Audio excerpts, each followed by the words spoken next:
ตอนนี้นะทางผู้ใหญ่ใจดีเพิ่นอยู่ทางต่างประเทศเนาะหรือว่าทางฝั่งไทยโดยเพิ่นสมทบเงินโอนเงินมาให้ทีมงานชุมลูกนี่ซื้อรถจักรให้น้องสอนโดยตอนนี้นี่ความฝันน้องสอนสิเป็นจริงแล้วดีแล้วสิได้รถใหม่มาขี่แล้วดีแล้วสิพวดมีรถจักรคันใหม่เนาะมื้อนี้ก็ทางบ่าวจันทร์เพิ่นมาแจ้งอีกสมทบเงิน6ล้านบาดนี้อุ้มใจบาดนี้ถ้าว่าลูกสิเอาเมียน่ะบ่มีเงินหน่อยเนาะนั่นแหละบ่มีเงินไปขอเมียให้ลูกเนาะส่วนหลายเขาแต่งงานเขาเอาผัวเมียทั้งนี้นี่ค่าดองเท่าไหร่เพาะมีหยังค่าดองชู้ชุดมีแต่20 ล้านถึงบ่ฮอด20 ล้านค่าหัวมันนะวันนี้ทั้งค่าดองนี่งัวนี่ตัวนึงหมูนี่ได้ชำแคนหมูซ้ำเป็นฮีทเนาะเป็นฮีทเนาะ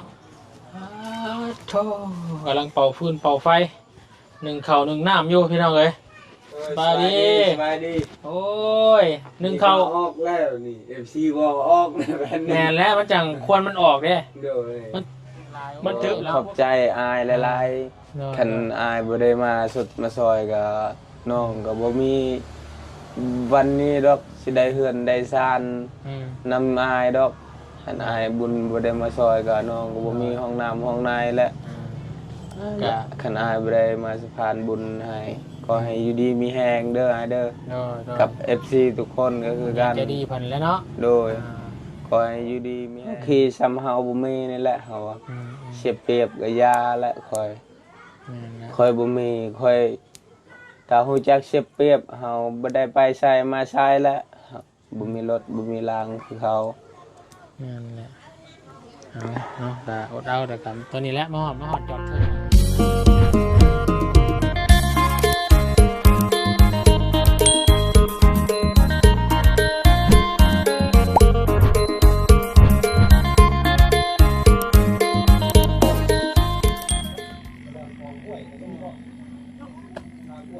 น้องสอนพี่น้องเลยบ่ได้มาเยี่ยมยามน้องนนท์กะมื้อก่อนไปเยี่ยมยามอยู่นั่นพี่น้องเลยเนาะอยู่สวนเนาะมาวันนี้มาเยี่ยมยามน้องสอนอยู่เพื่อนอยู่ซ่านก่อนพี่น้องเลยเนาะบ่ได้มานั่งเล่นเพื่อนน้องสอนกะโดนหน้าเติบแล้วพี่น้องเลยเนาะมาวันนี้กะพี่น้องเลยมาพร้อมด้วยความดีใจแล้วก็มาแสดงความยินดีกับน้องสอนพี่น้องเลยเนาะหลายผู้หลายคนFCเนาะตัวหลายทางพี่น้องเลยเนาะเชียร์แล้วก็อยากให้ทางน้องสอนวันนี้เนาะมีรถมีร่างขี่พี่น้องเนาะขี่รถอีห้างมากับหลายผ่านหน้าปีพี่น้องเลยเนาะจนเพื่อนกันเรียบร้อยห้องน้ำก็มีขึ้นครัวกับพร้อมใส่อยู่พี่น้องเลยยังแต่รถนี่แหละพี่น้องสิพาเพิ่นไปหันไปนี่เนาะไปตลาดตะลีรถเล่าไปฮอดแต่บันดงพี่น้องเลยประมาณจะถึงไปฮอดเซโปนเนี่ยไปบ่ได้พี่น้องเลยเนาะรถบ่ฮอดนอกจอดบ่ถึงก็ได้ไปภูไปพาขี่น้ำกับแปลงน้ำพี่น้องเลยเนาะใส่งานไกลเท่านึงมาต้องแปลง3-4 แสนกีบเนาะหรือว่า500 กว่าบาทพี่น้องเลยเราแปลงเท่านึงทุกหรือว่ายากน้ำรถน้ำล่างเล่ากับมาแห้งเนาะ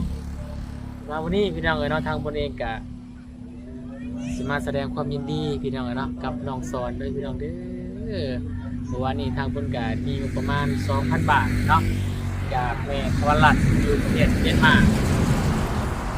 เป็นสะพานบุญไห้อยากซอยน้องสอนพี่น้องเลยซื้อรถซื้อล่างสมทบกับทีมงานเนาะทางบ่อเสียงลุงจันทร์พี่น้องเลย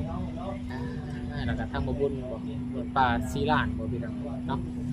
ดีมุกดีใจนะกับขอบคุณขอบใจเด้อบรรจุทุกคนผู้ใหญ่ใจดีบรรทุกทานเนาะที่มีน้ำจิตน้ำใจเมตตาช่วยเหลือเนาะครอบครัวคนทุกคนยากเนาะหรือว่าทางครอบครัวน้องสอนที่เป็นคนขยันมันเพียรเนาะเลี้ยงพ่อพี่น้องเลยจนเพื่อนสำเร็จเรียบร้อยเนาะวันนี้พี่น้องมาหอดจอดถึงเนาะบุญวาสนาของน้องสอนพี่น้องมาหอดแล้วพี่น้องเรามีงบประมาณตอนนี้เนาะเกือบเข้า 20,000นะพี่น้องนะ20,000เมื่อวานนี่บุญมาแจ้งเนาะก็ตกอยู่16,000บอก 16,900บ่พี่น้องเอ้ยเนาะมื้อนี้ทางลุงจันทร์พี่น้องเอ้ยได้มาแจ้งน้องสอนตึงเนาะทางลุงจันทร์มีงบประมาณอยู่6 ล้านกีบพี่น้องเอ้ยเนาะ6 ล้านกีบเด้อพี่น้องเด้อถ้าเป็นเงินกีบเงินบาทเลยเนาะเดี๋ยวลองหาในพี่น้องมาก่อน6 ล้านเนาะ6 ล้านมาหารบาทนี่พี่น้องเอ้ย670ตอนนี้มีงบอยู่ทางลุงจันทร์เนาะ8,955 บาทพี่น้องเอ้ยเนาะ8,955 บาทไล่เป็น 9,000 เลยสักพี่น้องเอ้ยเนาะน้อยเดียวเลย 9,000 พี่น้องเอ้ยมาบวกเมื่อวานนี่เนาะมาบวกวันนี่เดี๋ยวอะไรมันขึ้นกีบมาแล้วกันพี่น้องเอ้ยเนาะขึ้นกีบนี่ทั้งหมดมี9 ล้านเนาะ9 ล้านมาบวกกับลุงจันทร์อีก6 ล้านพี่น้องเอ้ยเป็น15 ล้านเนาะเป็น15 ล้านกับเงินบาท 3,500 พี่น้องเลยเนาะของบุญมี 2,000 แล้วก็นี่ยังไม่ใช่อีก 1,500 เนาะเป็นเงินบาทนะเดือนคือเป็น15 ล้านกับ3,500 พี่น้องเลยโอ้15 ล้านเป็นเงินบาทเท่าไหร่บาท15 ล้านสิพออยู่บ่พี่น้องเลยหาร22,388 บาทพี่น้องเนาะ22,088 บาทบวก 3,500ตอนนี้มีอยู่25,788 บาทพี่น้องเลย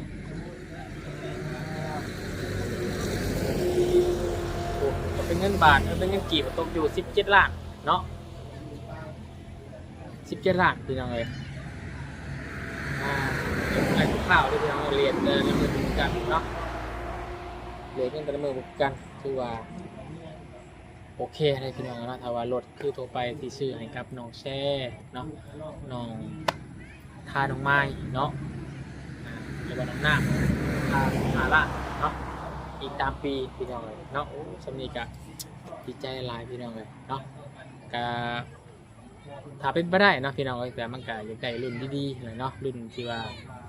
เป็นของไทยแลนด์เนาะให้เขาซื้อรถที่ว่าเป็นของฮอนด้ามาทางเวียดพี่น้องเนาะเป็นของไทยฮอนด้าไทยมันเป็นไทยก็จะแพงแน่พี่น้องเลยเนาะถ้าว่าลิฟเว็บลอยผ้าเว็บลอยนี่ก็ตกอยู่ประมาณ45,000 50,000บ้านนี่พี่น้องเนาะถ้าเป็น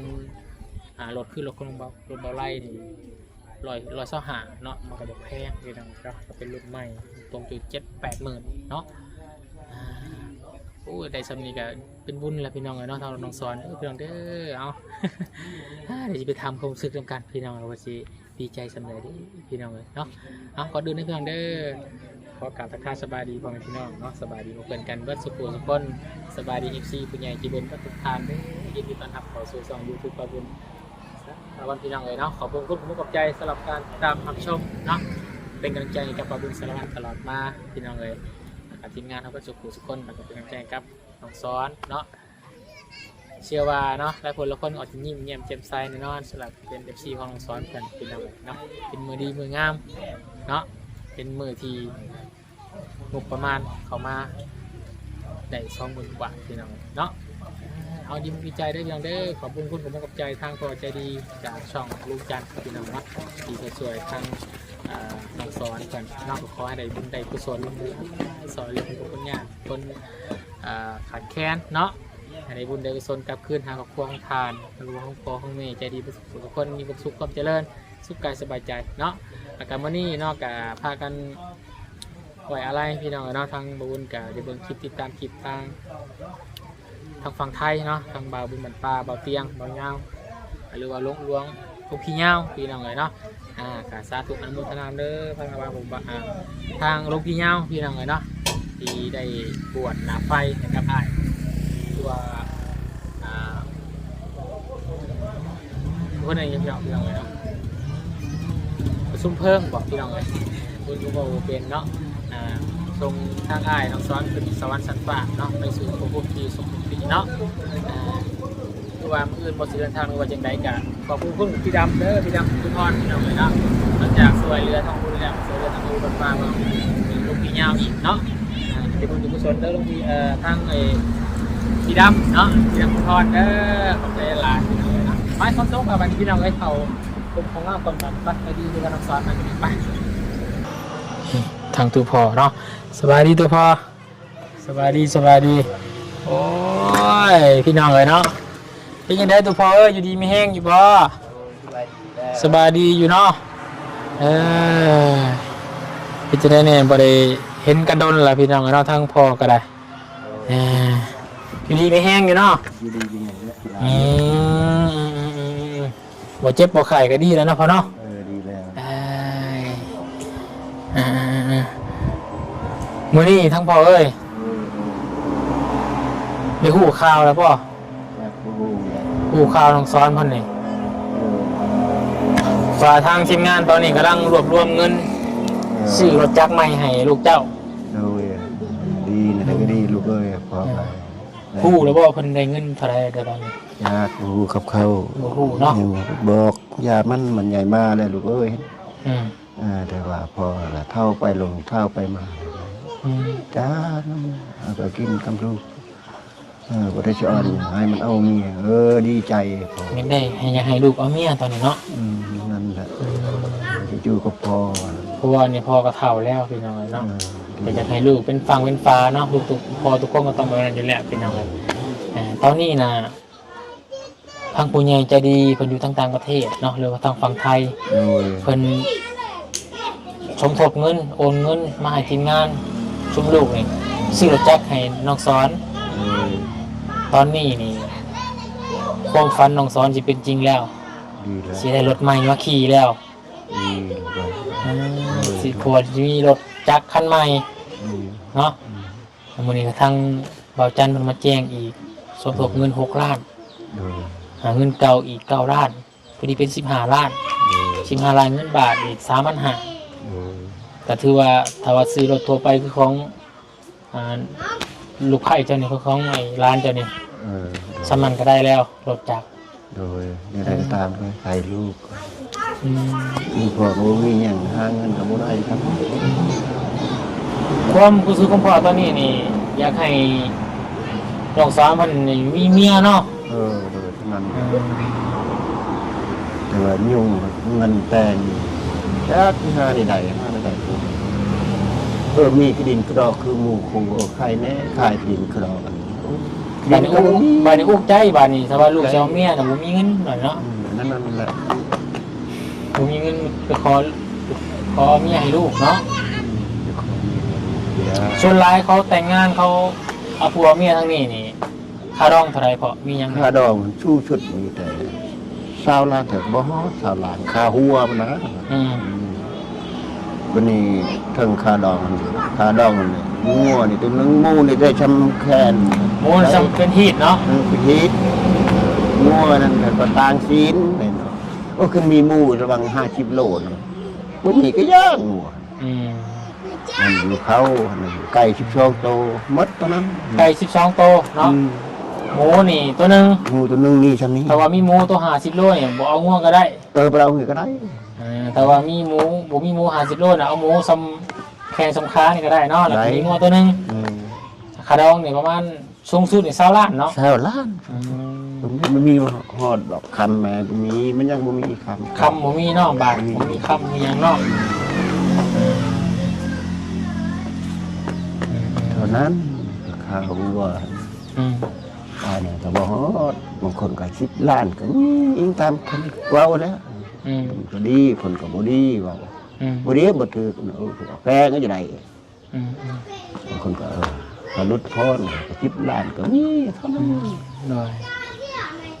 ลูกเขานี่คือความฝันของพ่อพี่น้องเนาะอยากให้น้องซ้อนนี่เป็นฝั่งเป็นฟ้ามีครอบมีครัวคือหมู่เนาะคือหมู่ครูเพิ่นเนี่ยเอาเมียเพิ่นแล้วเนาะโดย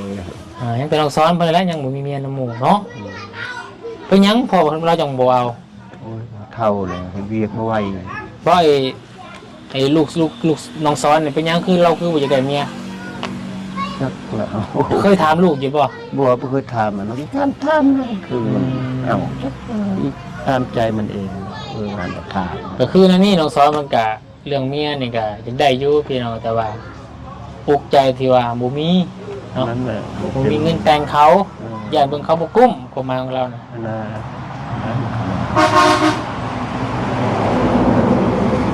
รวมเทลูกหลานรวมให้น้องเขาเนี่ยเขามีอะไรสักมีการยังนึ่งเข่าพ่อเต่าตื่นดึกนึ่งเข่ามีน้ำสะดวกแล้วลูกหลานเห็ดให้ พอมีลูกไผ่มาอยู่นำกับแค่นี้ลูกไผ่เฮ็ดซอยเนาะปันทวนกดเทือนไปง่ายให้เรียกบ้านนี่เคลื่อนนะพี่น้องไงพอแล้วก็เฒ่าแล้วก็จะมาซอยอีกอย่างพอมันก็จะเฒ่าแล้วจะมีลูกมีหลานแล้วบัดนี้เนาะอยากอุ้มลูกอุ้มหลานแล้วเนาะพอเนาะลูกชายหล่าซ้ำเนาะ หลายเรื่องนี่แหละหมด อันนี้ก็ขึ้นอยู่กับน้องซ้อนเองพี่น้องเนาะบางทีมันก็คิดอยู่จะได้อยู่คิดยุ่งกับเงินนี่แหละมันก็จะแต่งข้าวรั่วเข้ากับบ่มีมันยังกับบ่มีโอ้ไก่หมูเด้อ้าว ก็เราจะบ่ยังมีน้องซ้อนก็คิดตัวเรื่องนี่แหละพี่น้องเนาะหนึ่งมาเอาบ่มีเงินมีคำสองมากอะจะบ่กุ้มเมียกุ้มลูกนะ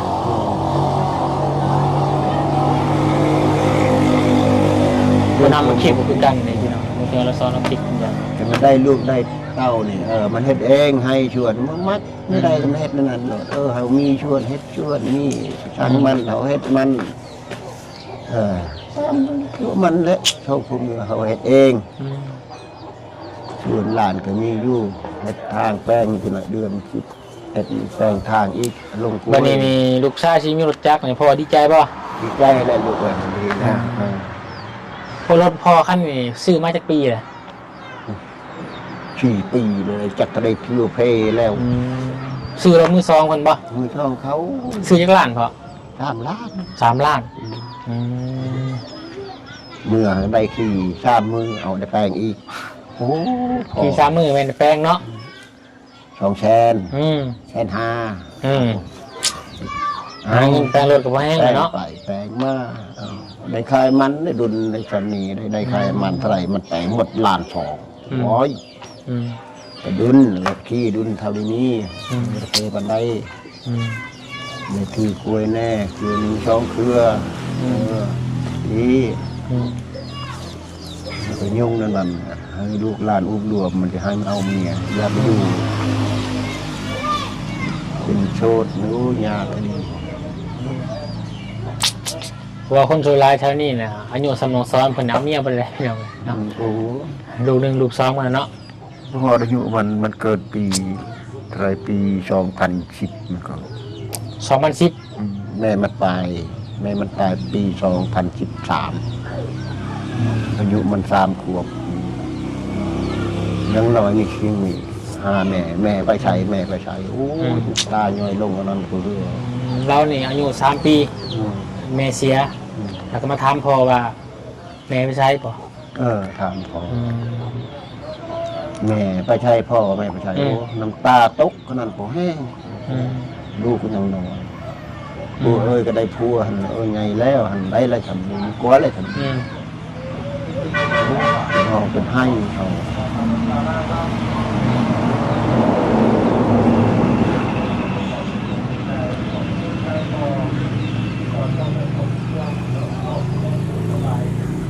เดือน2 เดือนกุมภาพันธ์เกิด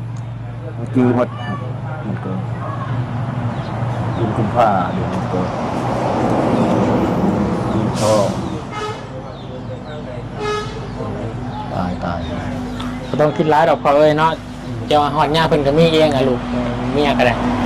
เพิ่นเนี่ยเราได้รู้จักใหม่เราไปหาหลินสาวแล้วก็สิมีเมียเราจักไปเนาะมันเพราะว่าตัวมื้อนี่เรามีรถไปเนาะแล้วก็ยังบ่มีผู้ชายผู้สาวนะก็จะมีจากไฟกำลังมันมามักเขามันก็มามักเขาให้เขาซ้อนเป็นคนที่ว่าเลือกได้พี่น้องเนาะเลือกบ่แม่นเลือกมันจะได้ดีมัน เพราะว่าเราเคยบอกว่าคนอยู่พี่น้องเนาะเราเลือกไปว่าคนที่ดุพี่น้องแบบว่า เราเคยวันเราหลังไม้ขนาดแบบมักผู้หญิงที่ว่าบ่มักแต่งบ่มักงามมักแต่ว่าคนที่ดูมันแล้วก็บ่ต้องแต่งเพศลายบ่ต้องแต่งหน้าแต่งตาลายขนาดคนมักลูกจะมักนั่นแต่ว่าคนมักแต่งหน้าแต่งตางามเนี่ยเราคิดว่ามักสวยมักงามหรือยัง แต่ว่าบ่ยากงามแล้วมันคิดนี่ได้ลูกมันคิดว่าเป็นงามแล้วบ่งามดอกเฮานี่งามแล้วยาแล้วไปมาขมักบ่มาขยานี่แหละแล้ว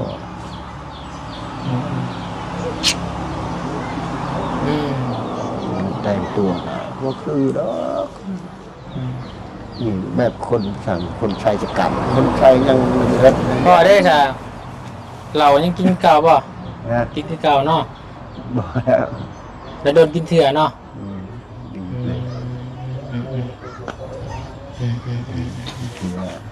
จังได้สู้ๆได้พอเด้อทั้งลูกกับซอยเรือน้องซ้อนกับสามีซอยได้นั่นแหละเนาะ โดยลูก เพื่อนสั้นให้ด้วยเวลาซื้อรถให้บาทเนาะ โดย กะ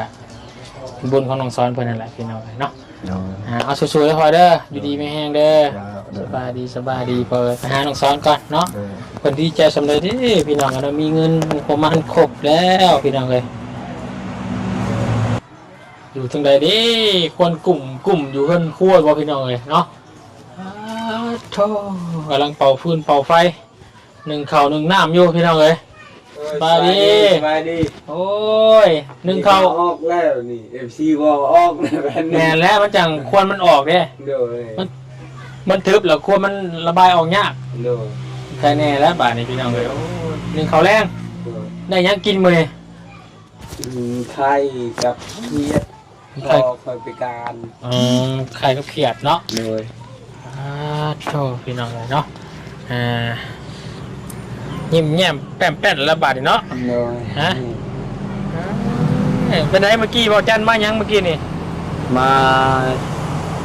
มาแจ้งข้าว แจ้งข้าว โดย ข้าวยัง แจ้งชมทบซื้อรถ โอ้เท่าไหร 6 ล้าน โธ่พี่น้องเลยเนาะ โดย 6 ล้าน เงินในหมดเสียงตอนนั้น9 ล้านเนาะ โดย 9 ล้านกูนี่เป็น15 ล้าน15 ล้านเงินบาทอีกของข่อย 2,000แล้วในหมดเสียง1,500พอดีเป็น15 ล้านกับ 3,500 บาท โดย ก็ตกอยู่ราวๆ17 ล้าน โดย โชคพี่น้องเลยเนาะก็ถ้าว่าซื้อรถคือโดยทั่วไปนี่15 ล้านเนี่ยได้อยู่เนาะ โดย ถ้าว่าสีรุ่น Honda ของไทยนี่แพงไงพี่น้องเลยนะครับ30 ล้านเนาะ โดยแพง ถ้าก็ได้ครึ่งหนึงพี่น้องถ้าว่าสิเอาของ Honda แบบรุ่นดีนะพี่น้องเลยเนาะ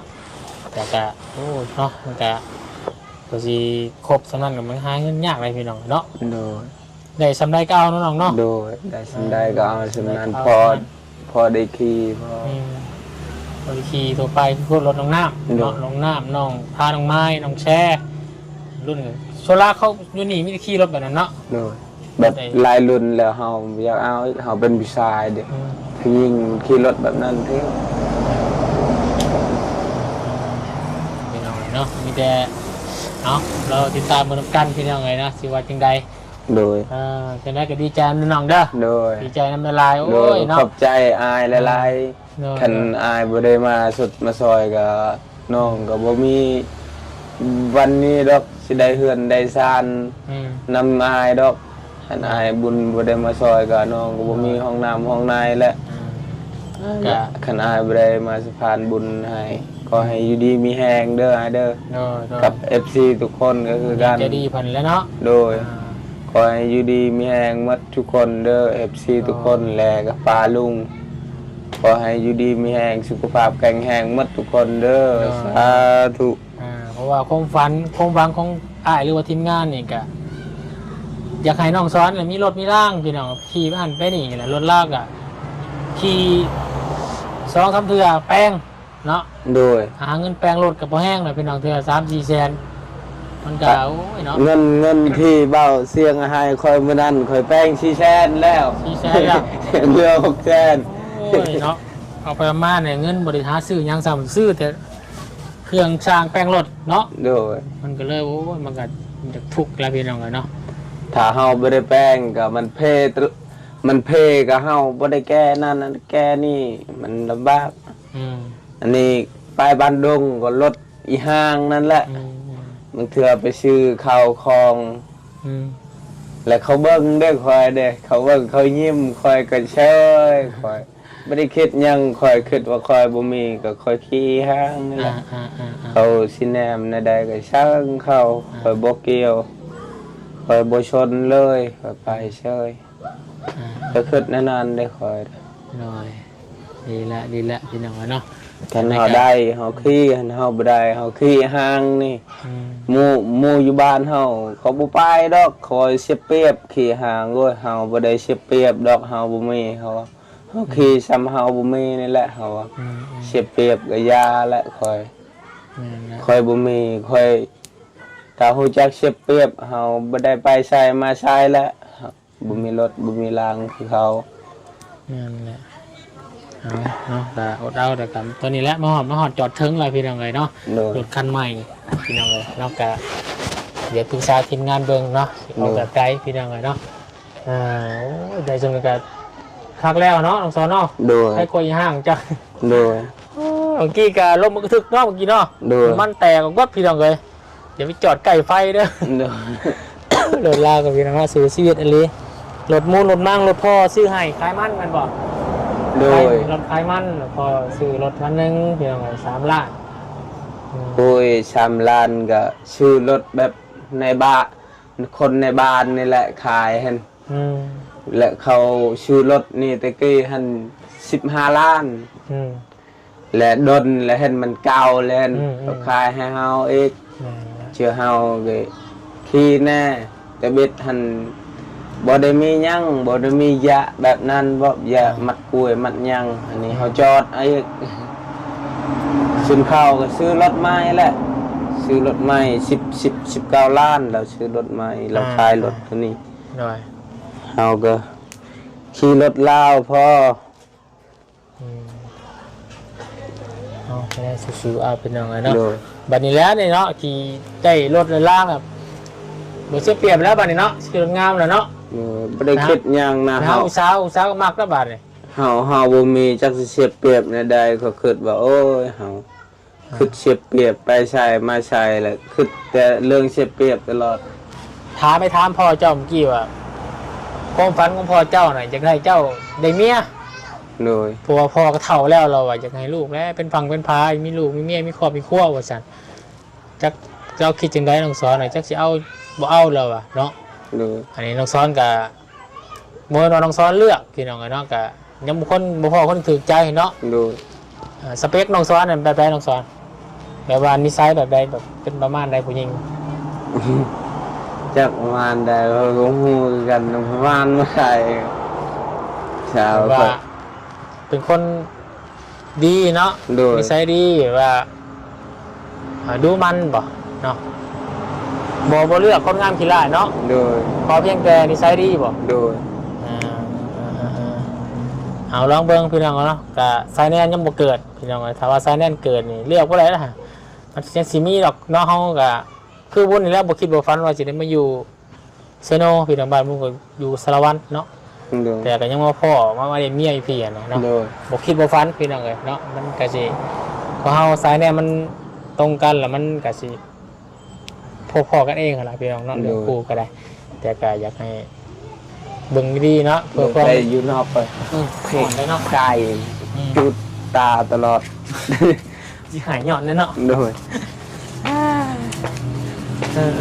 เอาจะได้ก็ดีใจน้องเด้อคุณก็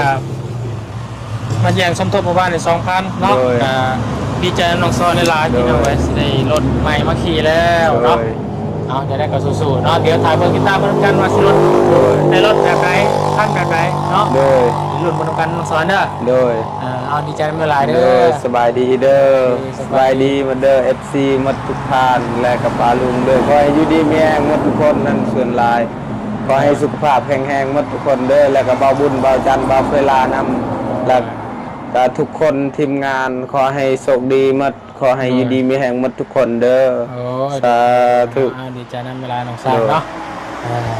เอาน้องเป็นเขาหนึ่งน้ำก่อนพี่น้องก็น้องคนไฟอุดเอาอยู่เนาะ